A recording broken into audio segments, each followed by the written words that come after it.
Hi, my name is Renee with Joy for the Journey. I'm a homeschool mom of 3, and I love to talk about anything homemaking, homeschooling, faith, motherhood, family, and things of that nature. And I'm so glad you're here. So thank you in advance. If you find this helpful, to like and subscribe. Today we're going to talk about what's in our Easter baskets. We're going to look at the outfits I've chosen for my kids to wear to church tomorrow. And we're going to talk about some of our favorite traditions for Easter week. Of course, we call it Resurrection Day, Last Supper, Palm Sunday, your Easter week or Passover, and most of us, it's just easier to say Easter, but yeah, happy Resurrection Day, happy Easter. And so before I get started on that note, I'm sure you are watching this video either way late or in time for tomorrow, and you're thinking, my, she sure is filming late. And yes, I am. And there's a reason for that. It has been a really rough past couple of weeks. In fact, we didn't do any homeschooling the past 2 weeks. And I was really glad that I did not schedule our spring break, already. That's the one thing we kind of take flexibly whenever my husband can get off. That's when we take our spring break. And it's also nice not to do it when the public school is out, so you have less crowds and less crowded roads. So the reason we did not do schoolwork the last 2 weeks and we just went ahead and called it spring break is because I ended up in the hospital last Monday, and 2 days prior to that, Saturday and Sunday, I was just dizzy all the time. I could still walk and do what I had to do, but I was just exhausted and just, it's hard to really function properly when you're feeling dizzy. And let me know if you've experienced anything like that. But after 2 days of that, Saturday all day, I had some dizziness for 12 days prior, but it was little weird spurts. But then it was suddenly okay, I'm just dizzy all the time. This is really weird. So Monday morning, I went to a walk-in clinic, and they were like, well, it could be a lot of things. And they took some tests, and they said, well, the results are not going to be in for a few days. So if you feel like you want to find out sooner, let us know. We'll just go ahead and have you go to the ER, or if you want, we'll test you, and you can, if it gets worse, please go to the ER. So I said, okay, go ahead and test me. Didn't want to have to do the out-of-pocket stuff with insurance. So they did, and then I got home, and within an hour or two, I suddenly threw up. And then after that, I was able to nurse my daughter, put her down for a nap. Then I ended up having to lay down, and the room just started spinning. And suddenly I started feeling like I was spinning in a vortex, and I was just uncontrollably vomiting in my own bed. There was no way I could even get up. I would have just fallen over. It was a pretty bad experience. And so I'm just calling out to my husband, and he's like, okay, we need to, what are we going to do? And I was like, okay, we just need to go to the ER now, because I'm like, what do you do with yourself at that point? And so, he packed up the kids and everything, because my mother-in-law wasn't going to be able to get there right away, and he put me in the car and took me, and had to get a wheelchair because I could not walk, had no sense of balance, and I was throwing up as I was going into the ER. So I was thankful I had this little open up, bag that they had given me at the clinic. And at that time, I was not feeling like I needed to throw up. I'd get some nausea, but they're like, well, here, take this in case you need it. And I ended up needing it. And so I had that in my hand, and I'm just holding my head, feeling like, I'm on a roller coaster. They brought me into the ER, and at first they thought I might be a stroke victim. And they quickly just looked in my ear and said, hey, this is an ear infection that is causing vertigo. Wow, okay, that's pretty crazy stuff to cause that much grief. The room's still spinning. I'm just weak and exhausted because I hadn't been eating all that great for a few days because I was feeling kind of nauseous. In fact, I was like, maybe I'm pregnant, that kind of nauseousness where you're not going to throw up, but you just feel a little queasy. And so, I wasn't eating that much, so I'm weak, I'm exhausted, I've been dizzy already for a few days, and I'm just laying in that bed and just keeping my eyes closed so I didn't feel like I was spinning out of control. They ended up giving me dizziness medication, nausea medication, antibiotics, and ear drops. And so I've been taking those now, let's see, It was last Monday. Monday was a week. Tuesday, Wednesday, Thursday, Friday, today, Saturday. So I finished them already, but that's been 12 days ago. I'm still experiencing some dizziness, but it has gotten back to kind of a little bit better to where it was when I first started experiencing the dizziness before I went to the doctor. And so I'm just trusting the Lord. I know it's going to be fine. Thank God. It was just an ear infection. And so nothing serious, but it was an interesting experience because I ended up being in bed for a few days.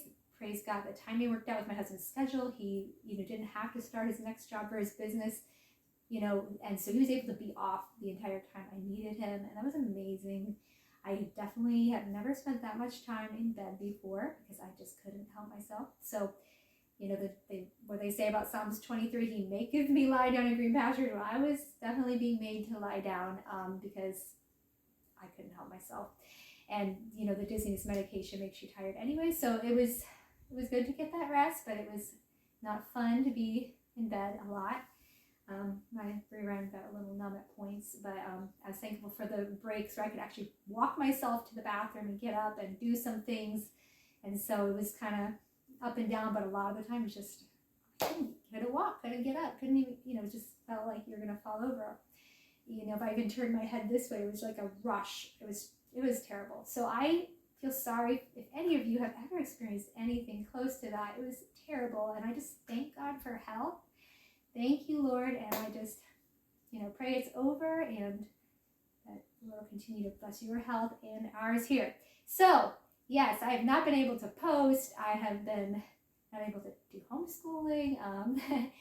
Thankfully, by now, I feel like the house is pretty much caught up and things of that nature. It's a little different when Dad's doing things than when Mom is, but I was so thankful for him.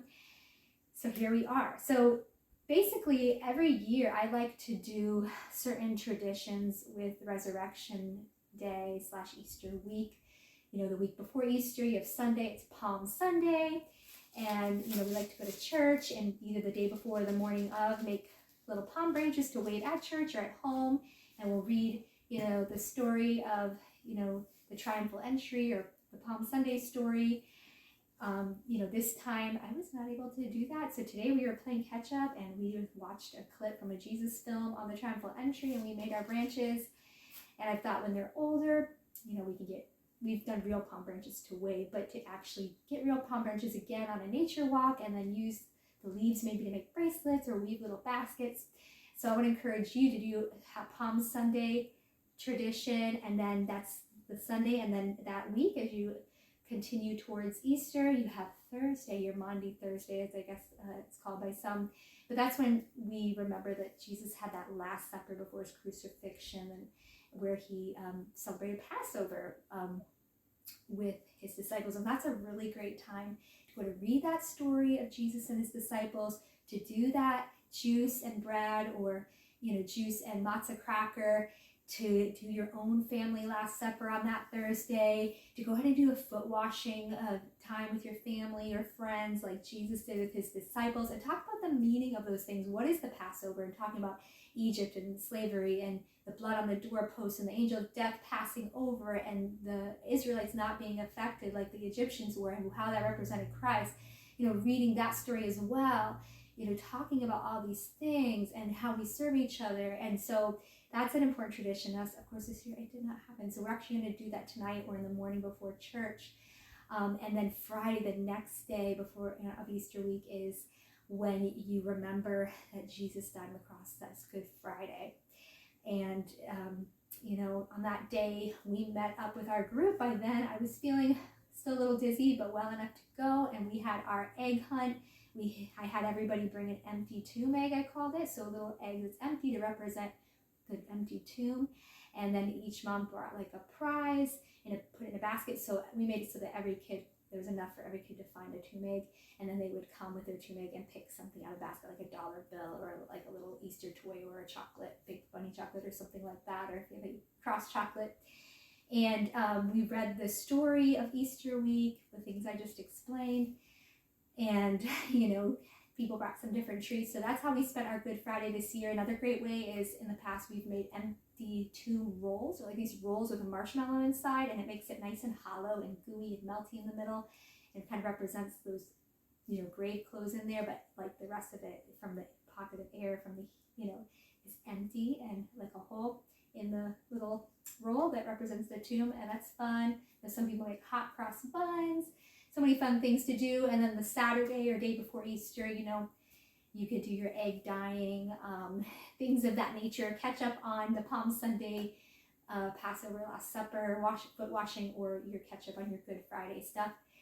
And then Sunday, of course, Resurrection Day. We like to either get our baskets the day before or the morning of before church, and go to church and have a nice lunch or dinner together, and maybe watch a Jesus film or the whole story of Easter week in a kid-friendly version, like from Beginner's Bible Superbook or Bible Adventures. Spend some time in scripture. Obviously, depending on your kids' ages, you can use different formats. So those are just some ideas that we've done in the past, and probably not naming them all, but those are our favorite ones. So now let's look at the Easter basket. So I have, again, 3 kids. I have my son Josiah, who is 6.5, my daughter Grace, who is 4, just turned 4 in February, and my daughter Aaliyah, who is 1.5. And I kept it really simple this year. My mom gets some Easter baskets, my parents, and they have all those fun little toys and things like that. So I was like, we don't need any more of that, any more stuffed animals. So I just kind of got things I actually thought would be useful and kept it pretty simple. And so for my daughter Grace, we have a dot-to-dot book. It's a basic one since she's only 4, with numbers, looks like, it might even go up to 50, but most of them are less than 50. But I thought this is really great. It's fun and it's math. And then I have this little notepad. She loves pens and like pads and just doodling. And I got her a little dress. She loves wearing little dresses with little pants or shorts underneath them. So it's always good to get an extra play dress. And a chocolate bunny. What I love about the Linden, I'm not even sure if I'm saying that right, but this brand as well as Godiva, is that they don't have, it does say artificial flavor, but they don't have like hydrogenated oils and dyes and things like that I noticed the other chocolates do. So they are a little bit more, but I found these for a pretty good price. All right, so that's my daughter, and then this is my son. He actually saw this when we were at the store. He's like, I want that one, just so you know. So I got him this big chocolate bunny, and I got him this new water bottle because his other one's a little smaller, and we're out at the parks for homeschool day. I'm like, okay, he's running out of water, so it'd be a good time to upgrade to a really nice water bottle. It came with some different lids, so different types of spouts. And I got this one, I think, off Amazon. I can leave a link if anybody likes it. Also, I like that it's stainless steel. Some of those plastics, they get like a funny smell, or, you have to look and make sure they don't have chemicals in them. So stainless steel, and I think it's also insulated, and he likes his water cold these days. And then this is really cool. You gotta hear this. Okay, so this is called Jonathan Park, and I love this. Okay, so if you've heard of Adventures in Odyssey, it's kind of like that in the sense that it's a Christian audiobook stories, but this is better because it's actually apologetics, basically defending your faith. So it's going to teach your kids, it's going to be like a fun, exciting, dramatized story with a family, and actually they started homeschooling. But it also is like teaching them how to defend against things like evolution, New Age, oh my gosh, so many things. And I didn't know that when I got it, and I was just like amazed. And I realized, Jonathan Park, kind of like Jurassic Park, but it's actually, it's helping me realize like, wow, Jurassic Park really is pointing to evolution. We don't really care for that show anyway, but this is so entertaining. My son loves them. So it's like my tradition, like each Christmas and Easter, to get him the next volume, save a bunch. So go to jonathanpark.com and order the first volume. I think you're gonna love it. Okay, my baby, I kept it so simple. She got one thing because that's all she really needs. I'm sure in 5 seconds she'll be running off doing something else anyway. This actually she might sit with me for a while and do. So it was worth every penny. I had one of these with my son and it broke. And I love these Melissa and Doug shape sorters. They have a lot more shapes than the other shape sorters that I've had and still have a plastic one. And my son learned his shapes when he was like 1 or 2 with the Melissa and Doug shape sorter, and yeah, he'll get another one. So I'm excited to use that with her. And that's it for our Easter baskets. And I want to add one more thing. Another fun thing we've done in the past is resurrection eggs. And each egg has a different little object that helps you tell the story of Easter week or resurrection of Jesus. And so you just have these, my set is falling apart because my kids decided to play with it. I'm going to have to redo it. But each egg has something in it, you know, like a cross or a coins to represent, you know, when Judas betrayed Jesus, and little cloth to represent the grave clothes. Just a lot of things, a dozen things to help you tell the story. It's really cool. So you should look into that, resurrection eggs. And I know if you don't have it already, you will wish you did. So get that. And then outfits. So this year I got my daughter's matching dresses.